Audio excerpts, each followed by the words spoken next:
হেব্বি tasty tasty bread pakora.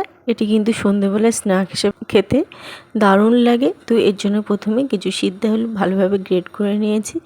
এরপর একটা কড়াইতে সর্ষের তেল গরম করে দিয়ে দিলাম জিরে, গ্রেট করে রাখা আদা, শুকনো লঙ্কা, কাঁচা লঙ্কা আর দিয়ে দিলাম টমেটো পেস্ট, দিয়ে দিলাম জিরে গুঁড়ো, ধনে গুঁড়ো, কাশ্মীরি রেড চিলি পাউডার, গোলমরিচ গুঁড়ো।